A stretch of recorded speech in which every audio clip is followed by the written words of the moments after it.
যে আমরা কাউরির হিংসা করব না। বলুন ইনশাআল্লাহ। হিংসা থেকে দূরে থাকবেন। হিংসা করলে কি ক্ষতি হয় আপনাদেরকে বোঝাচ্ছি। আমি যদি আপনার হিংসা করি, কথাটা বুঝবেন, আমি যদি আপনার হিংসা করি তো আমার যে নেক আমলগুলো থাকবে এগুলো কিন্তু ধ্বংস হয়ে যাবে, নাকি বলছেন?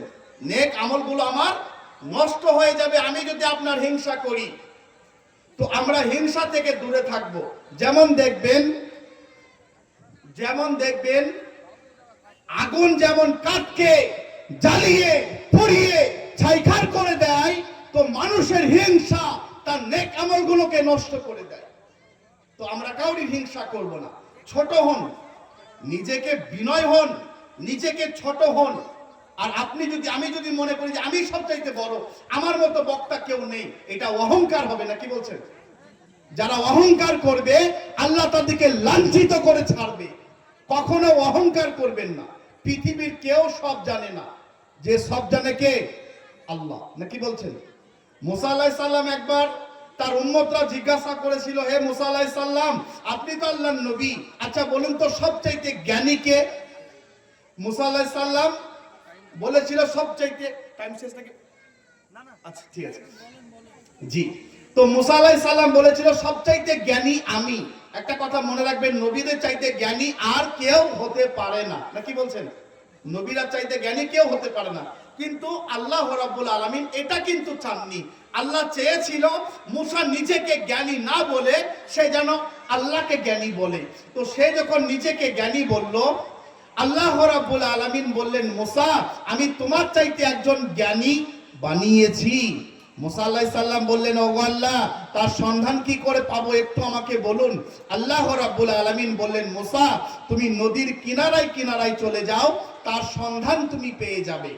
তার নাম হচ্ছে খিজির আলাইহিস সালাম। তবে একটা কথা মনে রাখবেন, মানে বাপের ওপরে বাপ আছে, নাকি বলছেন?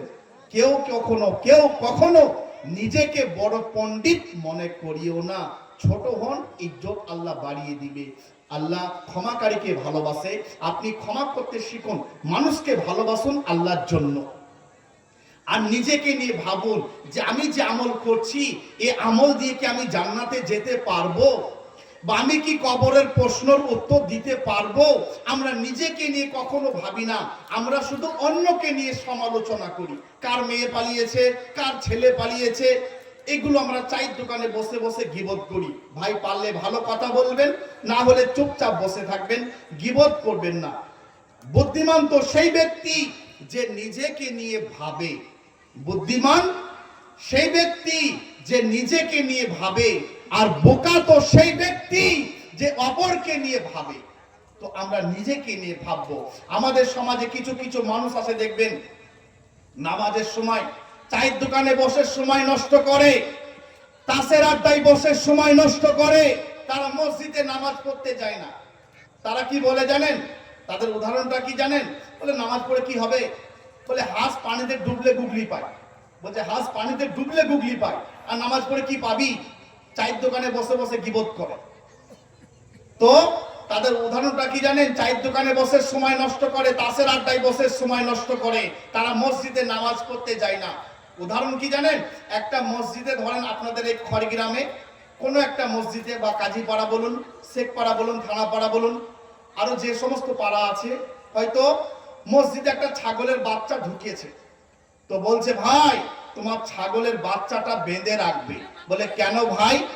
বলে তোমার ছাগলের বাচ্চাটা প্রায় মসজিদের ভিতরে ঢুকে যায়। তখন বলছে, ভাই এই ছাগলের জ্ঞান নাই বলে সে ঢুকেছে। বলছে আমাকে কোনোদিন মসজিদে ঢুকতে দেখেছেন? তার মানে কি বলছে বলুন তো? যে ছাগল বোকা বলে ঢুকেছে, আর আমি বুদ্ধিমান তাই মসজিদে ঢুকি না। বরং আপনি তো ছাগলের চাইতে আরো খারাপ। তো দুনিয়ার জীবন ধোঁকা। আল্লাহ কোরআনের মধ্যে কি বলেছে? ওয়ামাল হায়াতুদ দুনিয়া ইল্লা মাতাউল গুরুর। দুনিয়া জীবন হচ্ছে সম্পূর্ণ ধোঁকা।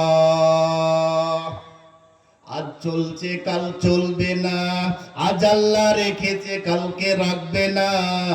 অতএব দুনিয়া একদিন ধ্বংস হবে। যেমন করবে মরণের পর সেই রকম ফল পাবে। যেমন করবে। আমাদের সমাজে দেখবেন যারা আমার হিন্দু ভাই আছে যতটুকু মদ্যপান না করছে, আজকে দেখবেন অধিকাংশ মুসলমানের যুবক মদের কাউন্টারে যে লাইন দিচ্ছে, যে মদকে আল্লাহ হারাম করেছে। সূরা নিসা আয়াত নাম্বার 43, সূরা বাকারা আয়াত নাম্বার 219, সূরা মাইদা আয়াত নাম্বার 90।